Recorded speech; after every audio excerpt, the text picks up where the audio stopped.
Hello, everyone. Welcome. Good afternoon, good morning, good evening, depending on where you're joining us from. Welcome to the Axient Growth Series. So we are so excited to be bringing this webinar series to our partners and the MSP community. And we are very fortunate to have Todd Kane, president of Evolved Management Consulting, joining us to be leading these sessions. So welcome, Todd. Today will be part one, clearing the clutter and setting your 2022 tone. So if you registered for today's event, you were automatically also registered for part two, and that will take place on Thursday, April 7th. So we'll send out additional reminders as we get closer to that second date, just to remind everyone about that part two event. So again, welcome. I'm Caitlin Langer. I'm a senior marketing manager at Axient, and I will be your host today and helping to moderate some of the questions from today's session for Todd. So just a couple housekeeping items before we dive right in. I can see a lot of you are already using the chat box, so that's awesome. We encourage all participants to utilize that function. That's one of the great things we love about this Crowdcast platform, is that it just makes it really easy for all of our participants to be able to engage with each other and interact. So thank you. We do ask, so this is new for us. If you do have a question, you can see to the left of the chat function, it says ask a question, and there's a separate log there specifically for questions. So if you have questions during today's event, please use that ask a question button, and that will help us track all of the questions in one place. And then your fellow attendees can actually see the questions that were asked and upvote them too, so we can see which questions are getting the most votes. So that'll be new. We're trying out this feature with this session, so we'll go ahead and give that a go. And then final reminder, we will be giving away a $100 Amazon gift card at the end of this session, and you must be present to win. So we'll announce that at the end. So thank you everyone again for joining us. And Todd, I will hand things over to you to get started. Awesome. Appreciate it, Caitlin. So welcome everybody. Do feel free to spend time and check out the questions that are being asked and upvote them. The advantage that I like of that is that when we get to the Q&A portion, or if we find something is really catching fire in the question box, then we can address that. It helps to make sure that if we're answering questions, it's relevant for more people rather than just sort of a one-off question. So feel free to participate there. All right. So we're going to get started. I got, of course, a ton of content. Try to make it as actionable as possible for everybody. So let's roll.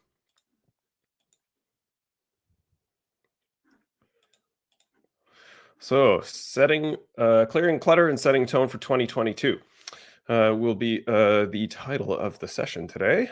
So as Caitlin said, I'm Todd with Evolved Management Consulting, and I'm an MSP consultant, and I help IT service providers be more profitable with less stress, is the name of the game. So if you're not familiar with me and the work that I do, you can check out my website at evolvedmgmt.com, and you can check out some resources there. So let's get started. First off, let's talk a bit about goals, right? I found this quote from Bill Copeland. The trouble with not having a goal is that you spend your life running up and down the field and never score. Okay, so this is really, really important in our industry because there is absolutely a ton of work to do, right? There is never an end to the work in IT. It's not like everyone just gets to the end of the day on a Wednesday and goes, wow, things are pretty quiet. I guess I can kick my feet up, right? It would be nice, but that is not how this industry works. So without setting some goals, it's really difficult to understand what you're achieving and to be able to measure anything that you're actually getting done or accomplishing, both personally and professionally, right? This is important for human psychology to be able to feel like you're making some progress towards something and accomplishing something. So the difficulty with knowledge work is that it is actually technically kind of difficult to do because there is no end to the work. There's constant improvement. I often suggest, we're in an industry that has a 6-month shelf life, and then everything kind of has to get changed around after that. And that is difficult both for us as business owners to feel like we're getting things done and that we're actually progressing the business forward and making some positive momentum. But it's also really relevant for the staff. And if you think about this, if you work in a trade, for example, say you're building a house, and when the project is completed, you can kind of step back and go, wow, like I built that. That's kind of amazing. That is not really something that we can reflect on in a knowledge-based industry. So you have to be able to have goals, to be able to measure and celebrate some level of success that you're having. And it's also really important that you understand how you're winning in some objective fashion.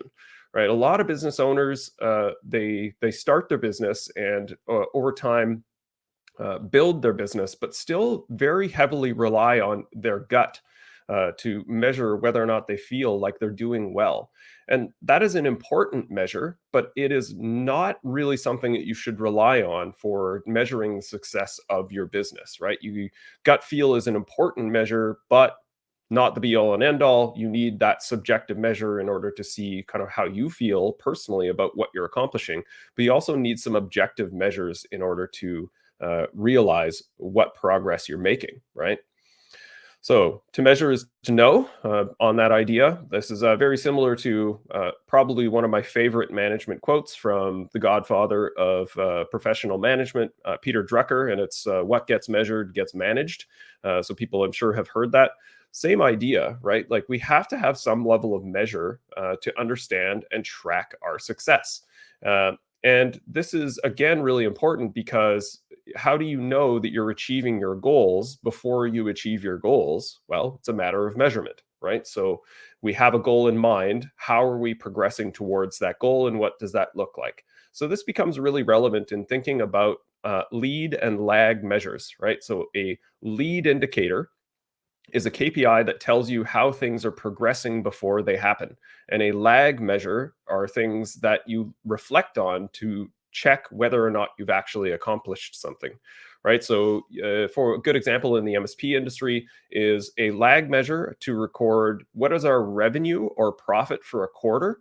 The lead measure for that would be how many proposals did we send to clients, right? If you're only in the last month, you've only put out 2 proposals and your expectation is that you're going to grow your top line revenue by $100,000, unless those 2 proposals are a big dollar amount, that may or may not happen, right? So it's important to understand lead and lag measures when you're thinking about how you achieve your goals. And as we move towards this idea of being goal oriented in our business and in our lives, you're inevitably going to meet some resistance. And you're going to get a lot of excuses about people saying, I'm busy, and that's why I didn't accomplish anything that we had set out to do. Because let's face it, there's a lot of reactivity that has to happen in this industry. There's client demands, there's alerts that are happening, there's stuff blowing up and causing a bunch of chaos in the client environments that you work in. There's security incidents, all kinds of stuff to keep you hopping and keep you busy, quote unquote. But one of my favorite expressions here is hashtag ban busy. Ban busy from the vocabulary of your team. It's really difficult to do, but this is a very interesting challenge that I put to you to the community here. Bring this up with your team, because busy is generally a useless adjective, right? It doesn't tell you what you did or didn't accomplish. It just says, well, I was over here spinning my wheels and maybe I got something done. Busy is not quantifiable, right? And you can be very, very busy all day with stuff that does not progress you towards your goals. So what are you busy with, right? What are the things that are keeping you from accomplishing the things that we agreed are the goals of the organization? And how come we did not achieve the measures that progress us towards those goals? And if you tell me that you did X instead of Y, and that's what kept you busy, that's a useful conversation. But don't tell me you're busy and that's why you didn't get this done. If someone didn't get something done because they're quote unquote busy, that's a matter of prioritization, not a measure, an issue of how much time they had to get that done. Okay. So Again, really interesting challenge to try and ban the word busy and instead actually talk about what is keeping you from actually getting accomplished what you need to in your day in order to progress you towards your goals. One of the best ways to think about doing this is reducing complexity. Okay. Complexity is absolutely your enemy. And if you're frantically busy in your life, it's probably because things are overcomplicated. You're kind of scattershotting your effort and your energy in wild directions without a lot of forethought. And that's generally what busy looks like and feels like. Uh, and generally, complexity is really easy, right? If you think about it, like we tend to think of complex as something that is difficult to achieve, but really, complexity is born out of sort of a lack of planning or a lack of attentiveness to what we're actually trying to achieve. And to be lean and slim things down is more difficult, but it'll make your life completely different and feel much more controllable. So wherever you find complexity in your life, and given sort of the nature of our industry, it's everywhere. But your life will be a hell of a lot easier and you will feel a lot less stress if you make an active effort to streamline the complexity of what you deal with in a day-to-day work of what you're doing. Okay. So let's move on from talking about some of the fundamentals, I suppose, of clearing out this clutter. And really, what I want to hone in on as we go through some of the content here is establishing a better signal to noise ratio. And this is an expression that I really like, that really talks about what are you picking up and what are you able to see happening in both the data and the information that you deal with in your day to day. So the signal is the information that you actually need and gives you actionable information to allow you to make good business decisions, good tactical decisions, and informs your strategy, gives you a better direction. The noise is just all the stuff that tends to crop up, right? Again, if you're trying to accomplish something and you have some goals set out and you're measuring those around those KPIs, what is the data and the relevant information points that will help you to understand where you stand and how you should be pivoting, right?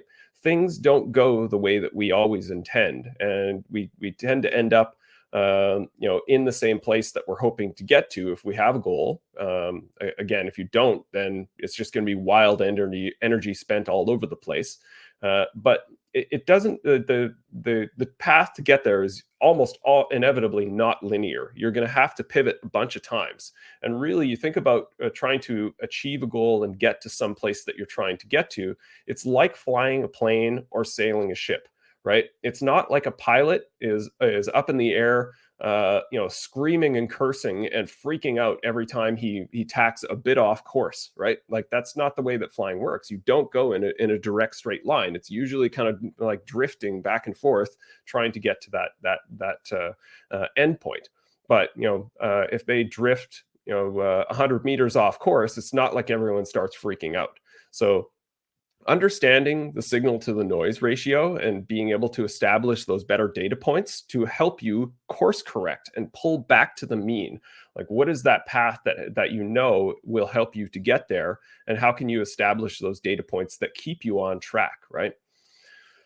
So in an effort to increase your signal to your noise ratio, I have some suggestions around house cleaning. This is probably one of the best places to start in this, because as much as people malign the PSAs and ticketing systems that they use, they are critical to the business that we do, and functioning without them is pretty darn difficult. So it's often how those tools are used that are a greater impact on how they actually help and inform your business. And the truth is most organizations in IT don't manage these systems terribly well without some forethought, right? Most organizations start out, they say, hey, we need a ticketing system. Let's go get a PSA.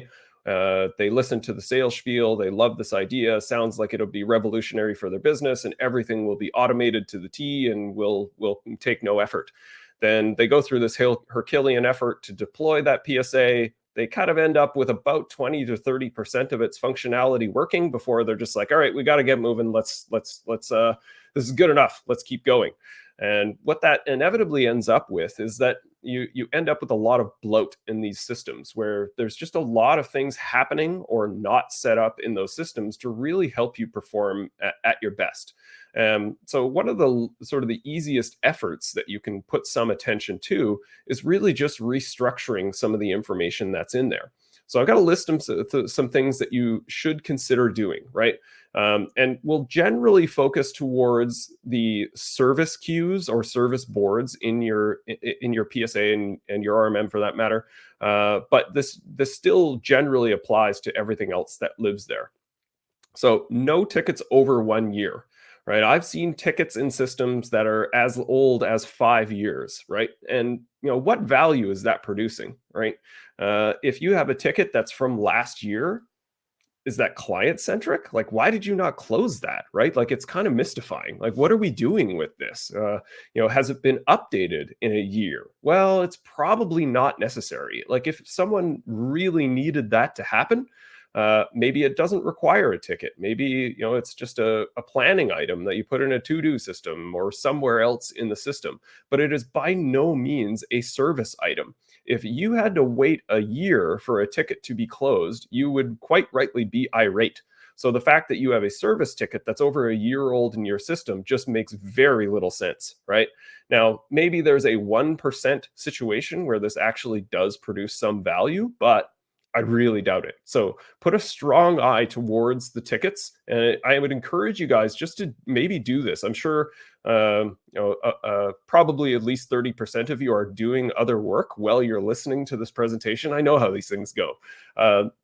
So while you're in that system, open up the boards or the queues and sort things by the age of the ticket. And granted, in Autotask, there's recurring tickets. The creation date is from wherever it was created. Like use your best judgment. But look at some of those tickets. How old are the tickets? So just for fun, I'm sure a few of you are doing this. By all means, throw in the age of your oldest ticket in chat. I'm curious to see if anyone kind of wins the fossil award here in chat for how old your tickets are. So after you look at that, like look for anything older than a year and become ruthless about closing that. Like don't just randomly close it. If it's been there for some reason and a client is waiting for something, don't just close it on them, obviously. But understand what that ticket is. I guarantee you at least 50 to 80% of those you can actually just close because there's no real value being produced by them. But put a really strong idea of these things should be closed and what is the next action that I can push forward in order to start closing these tickets out. And then you march this forward, right? Maybe you then start to look at anything older than 6 months. Then you look at anything older than 90 days. And in general, going forward, I want you to target the tickets not being older than 60 or 30 days from a service in your service queues, right? So other boards, there could be stuff that's a little older, but certainly in your service queues, no older than 60 days and target towards no older than 30 days. And this will make a pretty dramatic shift in cutting down the workload that people constantly have to float as they're working, and hopefully reduces sort of the psychological ticket burden of like, they look up at open tickets, maybe on a dashboard somewhere, and there's 300 tickets there. And, that feels like a lot. I don't know how we're ever going to get through this. And it continues to kind of increase, right? Being able to chop that number by even a third will make a significant difference and make you feel like you're making some level of progress, right? Next place would be normalize your knock volume. So this is another area that as I do work with MSPs, I find a ton of noise and a ton of just garbage data. I've seen some PSAs that are syncing with the RMM. The RMM is alerting on absolutely everything that happens in the environment. And maybe we need this stuff because there could be something that we don't want to miss. Sure, but I've seen systems that have 10,000 tickets in the RMM queue. And obviously I ask people, I'm like, what are you guys doing about this? They're like, oh, we don't even look at that board. What? Why? Like, why do you have this information to begin with? Well, we might need this because there could be something that we don't want to miss. Okay, but if you have 10,000 tickets and you've not looked at them, I guarantee you you're missing something. So there's no point in having all of this data that creates all of this noise and cuts out the signal, right? So I normalize the knock volume, and probably one of the easiest ways to do this is really just strip your alerts and your monitors down to the bare minimum. Most of these systems have alerts around things that will not produce any value for you. And I often encourage people strip it down to zero, eliminate all of the monitors, and then be conscious about what are the 6 biggest monitors that we actually want to know about. Definitely, we want to know about server down. We want to know about ports flapping or memory out. Those disk space, maybe it's kind of difficult to sort of actually attack those things in any reasonable fashion. But what are the big events that you don't want to be able to miss? Start there, and then as you're able to manage that workload, layer them on. I'm not saying that you shouldn't have a lot of monitors, but they shouldn't create so much noise that you can't actually manage the tickets that are being created in the system. So again, be really ruthless with the alerts boards and try and normalize that alert volume in your system so that you have a reasonable number of tickets that can be addressed by your service team. Okay, and then the idea behind this is you need some reliable data. And if you're just you're trying to track your SLA completion, or you're trying to track the number of tickets opened and closed, none of that data makes any useful sense for you if it's constantly polluted by a ton of noise, right? So this is again that idea of signal to noise.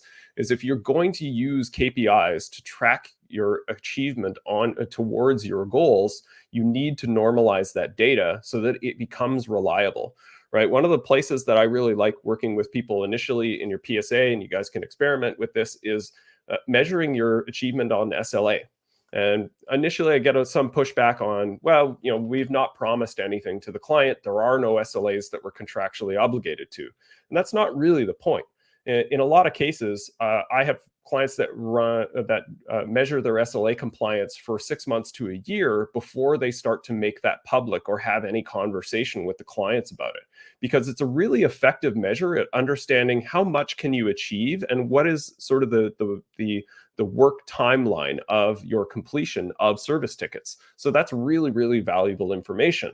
But if you have a huge volume of tickets in there, that is not going to be effective. The data won't be true, right?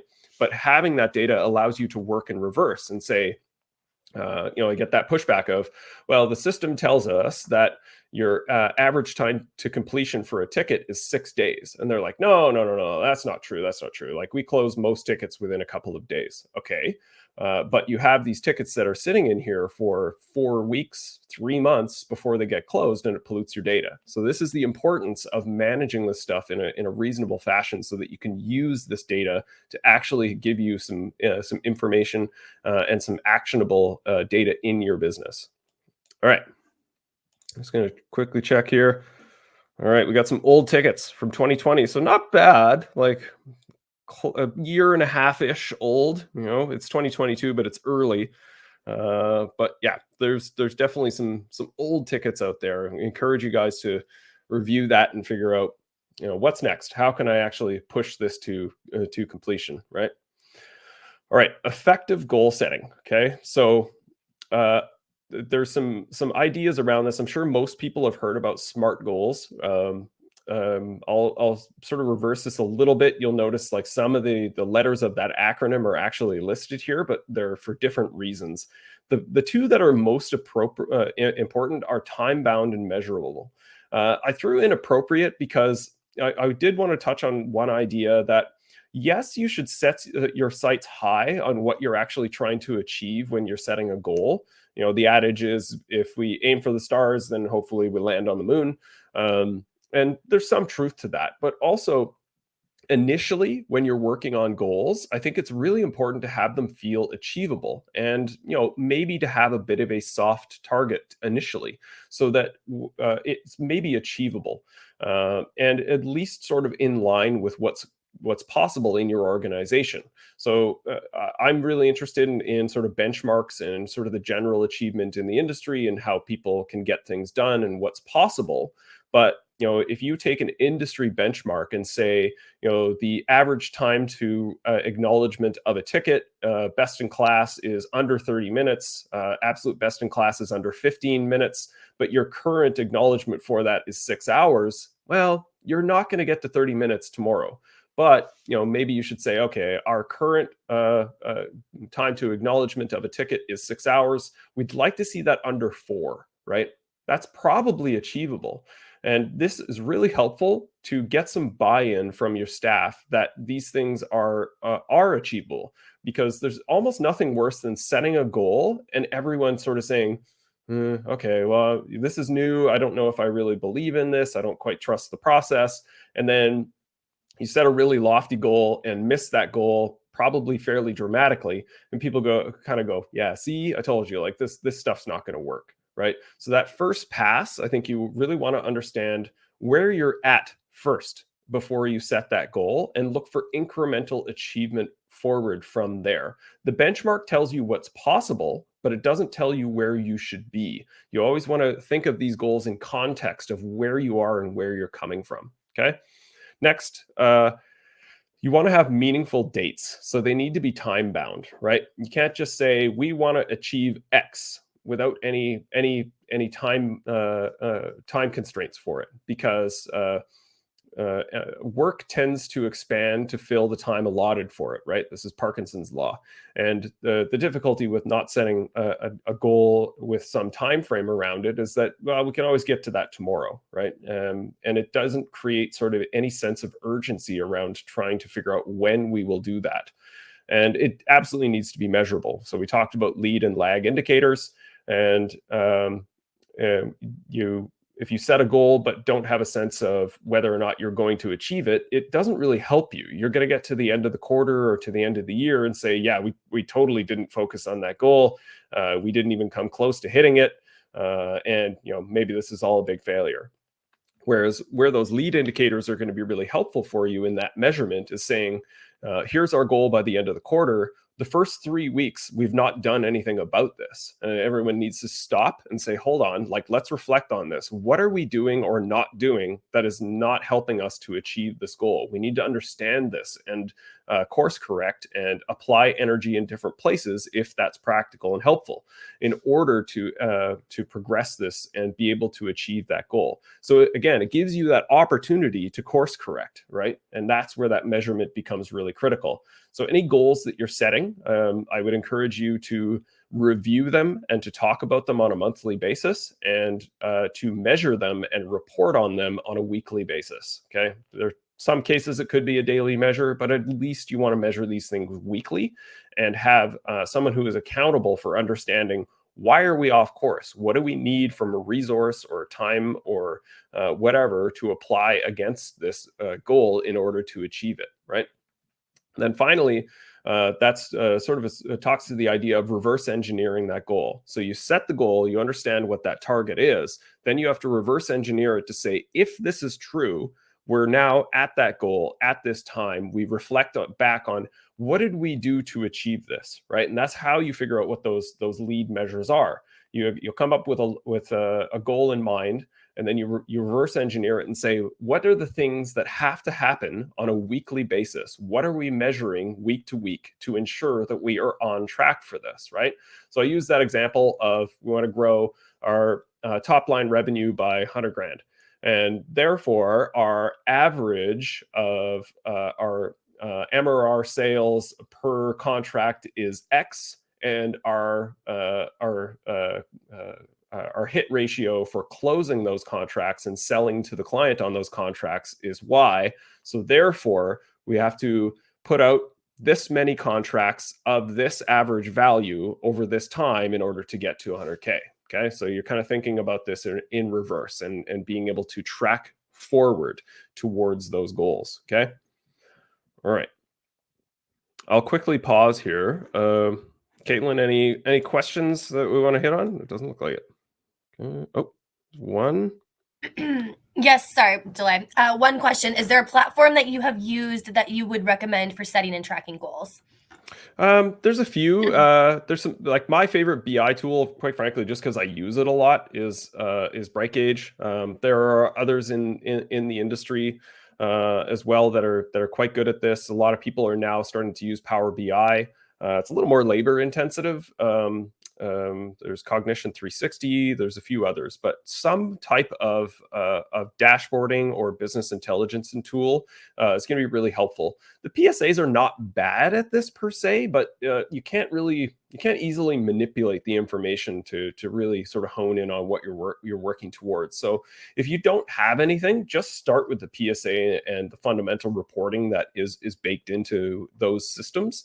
If you want something a bit more advanced, you could have someone on your team start to experiment with Power BI or some of the other tools in the industry. So yeah, good question. Start with what you have, and then if it doesn't work for you, you can look at expanding that tool set to take on something else as well. All right, some example goals. Deliver 25 QBRs by the end of Q3. And you notice I underlined deliver, right? Because we're interested in the accomplishments, not the efforts, right? And this is a really fundamental idea that we want to be clear on. That in a lot of cases, you will set a goal and you're talking about sort of the things that you did towards those goals, but they're not necessarily going to tick the boxes for making that goal happen, right? It's not that I don't care about how hard you worked. I do, but again, if you're just busy without sort of any measurable action that pushes you towards those goals, it's not as meaningful, right?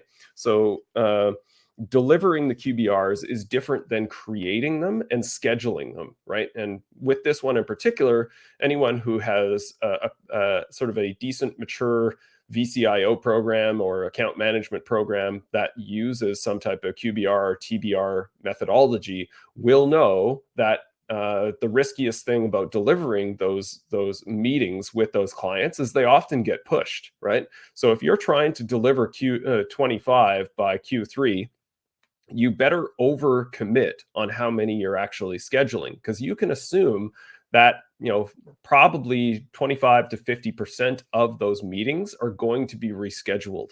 So overschedule yourself and making sure that you're actually kind of oversubscribing your time above what you think what is necessary just to achieve the goal, because there's going to be some slippage in there, and you're going to have those meetings rescheduled, right?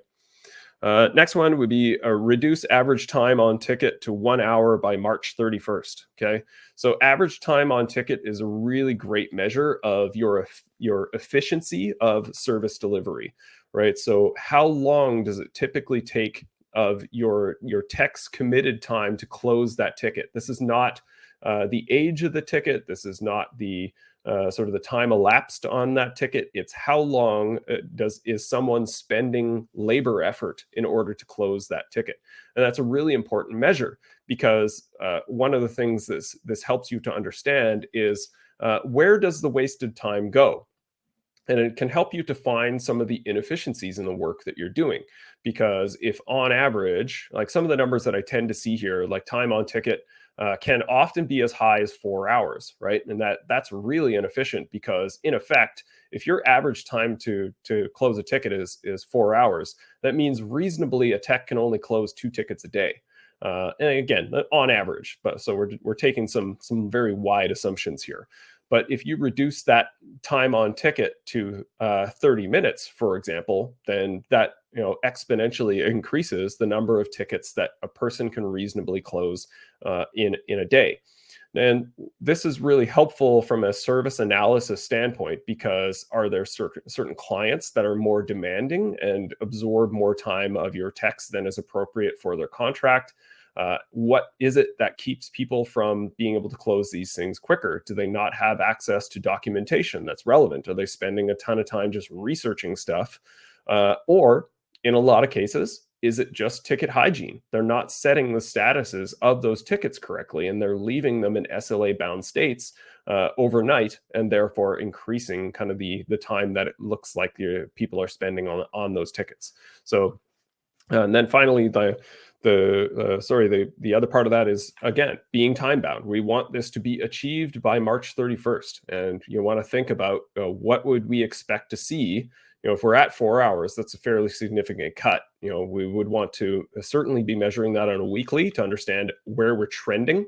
If the numbers continues to go down, great, we're progressing towards it. If it's stale, then we need to do more work in understanding why those tickets take so long, right? And in order to progress towards that goal over time.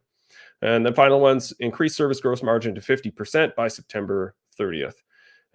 So gross margin on service, can be as high, best in class tends to be around 70%. 50% is a strong but reasonable target. I find anything kind of between 40 and 60 is decent, but 50 would be good. So, again, what's possible? Important that you understand this number and be able to measure it, right? This is often a number that a lot of organizations don't have a great handle on. So really understanding what is the margin on account, on an account by account basis, and what is the margin that we're delivering on the service group overall as well. Okay. Now, a lot of what we just talked about is just as relevant for you in your personal goals as well as the professional goals, right? So you would apply this in the same fashion, right? So what is the goal that I'm trying to achieve, and how do I reverse engineer that so that I can actually measure this and hold myself accountable to some daily or weekly actions that progress me towards this? And this is actually fairly timely. What is the date today? It's the 20th. So the third Monday of January, for people that don't know this little trivia tip, is actually called Blue Monday. And it's psychological research suggests that Blue Monday, the third Monday of January, is the most depressing day of the year. So if you're feeling a little blue this season, then you're certainly not alone, and there's definitely a lot of reasons to feel that. The weather is kind of crummy. People are starting to get their credit card bills from a lot of expenses in the holiday season. A lot of people are feeling a bit burnt out and maybe losing their commitment to their New Year's resolutions, and all of that kind of combined just puts a bit of a damp mood on people in general. So it's often a good time. The previous session that I did with Axient was talking about building mental resilience and the idea of self-care. And it's often a fairly good time to check in with people in your organization. So a bit of a reminder there, but also maybe touching on that idea of I've never been a person for New Year's resolutions, and maybe some of you have been or tried to do New Year's resolutions in the past, and the gyms are often full in January, and they go back to their regular attendance by this time in January, certainly by February, and I think a lot of that is just the idea that you're suddenly going to change a lot of your behaviors because you kind of made a very light promise to yourself one day, like tomorrow is going to be different. Like, not that the idea is necessarily bad, but there's not a lot of follow through in that, and it's not really strong enough to create some level of commitments. So my encouragement to you would not to be for building resolutions and trying to dramatically change the behavior that you have. I think a better way to do this is to build habits, right? And you can rely on systems to better keep you accountable in your habits, and that will help to create some different behaviors. It has to become routine, right? And if we have some time at the end through the Q&A, I can talk a bit more about habit building, because there is actually some proven systems around this, and it maybe is helpful as well in helping to build habits and routines in the staff as you're trying to make some of these shifts towards more of an achievement-based culture with goal setting and higher expectations around their delivery and management of expectations on a week-to-week basis. So there's some relevance. But as I said, like, a lot of this is these are sort of one and the same. If you're going to set business goals and try to achieve things, all of the same systems that you're learning in order to do that are relevant in how you set, manage, and attain your personal goals as well. So your personal goals and your personal level of achievement will have an interplay in how you actually show up in the business. So again, it's relevant in the same vein that if you feel more successful and you're achieving more personally, then you're going to have more energy and more commitment to the professional goals that you're setting and achieving as well. Same goes for your staff, right? And one of the other things that's quite helpful here is accountability partners. And this could be formal or informal, right? If you're a member of a peer group, you can publicly state the things that you're trying to achieve and ask that people check in with you and try to hold you accountable to this. If it's not a peer group, then it could just be a good buddy of yours. It could be a spouse. It could just be a family member, whatever the case may be.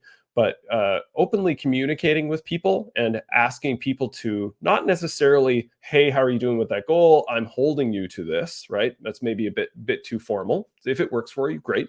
But at least having someone ask about it and check in, and that will get into your head of like, oh yeah, I need to do this. I feel some level of accountability, and this is something that oddly I've taken on in my life. Just sort of a personal anecdote around this. I was kind of struggling with my productivity, which is odd. You know, I'm a productivity nut. But last year, I really kind of hit a bit of a ditch on my personal level of achievement. I was getting things done, but I was not performing at the level that I'd sort of previously set for myself. Felt a lot more procrastination creeping in. And granted, a lot of this was circumstantial. I mean, like the past couple of years have been really, really difficult. And I actually reached out and hired a productivity coach. And it's interesting because the things that I talk to about my productivity coach and the systems that I utilize are things that I teach other people. But it's so weird how we can psychologically know something and still not commit to it in the same fashion unless someone else is sort of getting in our head and holding some level of accountability.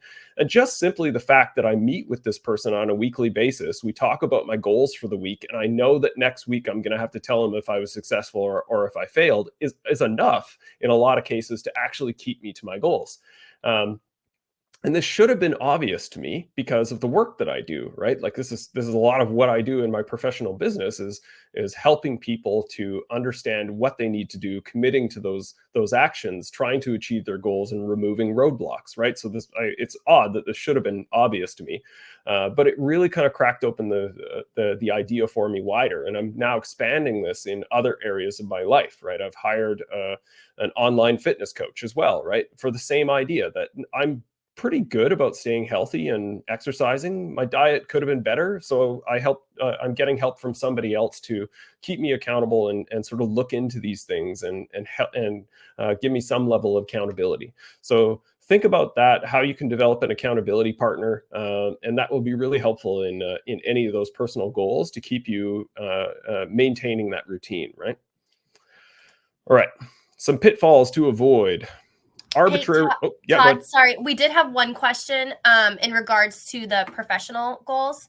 So if outsourcing the help desk function to a partner, would you recommend the same time frames for goal reviews? Yes, absolutely. I mean, as long like I would want to talk to them about that, right? But there's no reason why they shouldn't be held to the same standard. And in a lot of cases, one of the things that I actually like about outsourcing is that your relationship shifts, right? There's still there. It's not like it's completely out of your control, but you have. You're kind of the accountability partner to whoever your kind of client manager is in that outsourced relationship. So you want to be clear with them initially. Like most outsourced partners have SLAs and commitments that are already defaulted in the services that they provide. So you just want to review with them, and in most, I would say 95% of the cases, those will align fairly well with the requirements of your organization because they're professionals. They do this all day. Their level of achievement is pretty good. The only qualifier in that is honestly, they need good documentation to be able to do this. Otherwise, they become a very expensive call answer and escalation service. But there's no reason that you shouldn't be able to hold them to a professional standard, right? So what are the measurements that they report to you? If they're closing tickets in your PSA, you still get the same measures, right? They should be doing ticket handling and all of the other things that you expect from an internal staff member in the same fashion that you would expect from an external outsourcer as well. So yeah, good point, but they should absolutely be one and the same. And if I'm not hitting on exactly sort of what the sort of the qualifier of that question would be, then let me know. But yeah, definitely you should expect a professional service delivery and management of those deliverables and KPIs from a professional third party for sure. Okay. Pitfalls, arbitrary goals, right? So I kind of mentioned this before, but if you just you say, we want to be a $5 million MSP by the end of 2022, and you're currently a $1 million MSP, it's a good goal. Like if you achieve it, hell yeah. But is it you're just dreaming, or just sort of like throwing darts at the wall in order to try and achieve something? Again, if it's not within sort of the context of reality, right? Like set your goals high.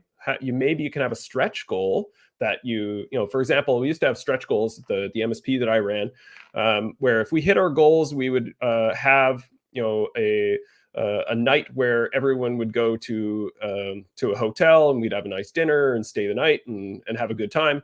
And we always had the stretch goal that if we absolutely blew our targets out of the water, then we would fly some of the team or all of the team to Las Vegas. That was always the dream, right? So stretch goals are kind of fun to see if you can kind of achieve them, but they're not necessarily an expectation of what you're trying to achieve either. So, in that example, if we became a $5 million MSP, then here's what we would do. But right now we're trying to maybe get to 1.5, right? And if we hit 1.5, here are the goals, right? So don't set arbitrary goals. It can be a bit deflating, especially when you're just starting out with this. You want to get people to buy into this idea and realize that these things are possible. The other one would be not measuring regularly, right? So the lead indicators tell you if you're on track, allow you to course correct. And if you're not doing that regularly, you're going to drift further and further off track. And then it'll take more effort to pull back to that straight line, right? So weekly measures and monthly review is a really good cadence for this, especially for things that you're trying to achieve on a quarterly basis. And if you kind of read into this, you'll notice that this series is quarterly, right? So the expectation here is that you guys are going to set some goals for this quarter, and then we're going to start to review some of that and see how things line up. And what was the level of success? How did you achieve those? What things did you not accomplish? What were the impediments to your success there? Right. So we want you to be able to measure that regularly to ensure that you're on track to achieve the goals that you're setting for yourself and for your team. Again, personally and professionally. Okay. And then finally, making it too complicated. This comes in many forms. What I often see when I start working with people, if they are measuring goals and they have some KPIs that they're using, it's quite often a laundry list, right? Like there's this huge spreadsheet that they have with 24 different line items that someone has to collect data from and manually enter into this Excel spreadsheet. This is really, really burdensome, right? Like people are busy enough in this industry as is. If you have a really complicated spreadsheet that requires someone's manual labor effort to go and collect rather than just being able to produce a report in the PSA or in the BI tool that you're using, that's a dramatic difference, right? They need to be accountable to it. They need to be able to review that data, but to go out and spend 4 hours of their week collecting that information and putting it into a spreadsheet is overkill. And honestly, in a lot of cases, that data is not even used well, right? Like someone said, here's a bunch of information that we should probably track, and this one, and this one, and this one, and this one. But then, no one actually reviews it, right? Like this is the typical TPS reports, right? This is something that everyone has to do, but I don't think anyone does anything with it, right? So if you're going to have a lot of data that takes a ton of time, it better be incredibly actionable and give you a lot of information about how you should be proceeding forward. Otherwise, strip it down to the bare bones. What do we actually need to know? And how can we automate that data collection and presentation as much as possible, right? All right. So that is it for me. Like I said, you want a little more information from me and the work that I do, you can scan this QR code to go to the website. The shorter URL, if you didn't catch it the first time, this one's a little easier, is itisabusiness.com. I have a weekly email that has great industry insights and lots of educational content. It's not a lot of marketing stuff necessarily. I try to make it pretty actionable. It's just things I'm seeing in the industry, my thoughts on management and the MSP industry as a whole. So if you'd like to hear more from me on a regular basis, then you can sign up for my email. And that's all, not a lot of fluff, all good stuff, as I say. And with that, I will move to QA and back to you, Caitlin. Sure. Does anyone else have any final questions they'd like to have Todd answer while we have him here today? While we wait to see if any final questions come in, thank you all for joining this session. Just a reminder that part 2 of this session will be on Thursday, April 7th. So as Todd kind of alluded to, we might do a little bit more about holding yourself accountable at that session. So thank you again for joining us. Todd shared his information, so if you have any questions, you can reach out to him directly. And we do have our Amazon gift card winner to announce. So Alan Coons, you are the winner of today's gift card. So we will be in touch with that for you after today's session. So thank you all for joining, and we look forward to seeing you in April for part 2.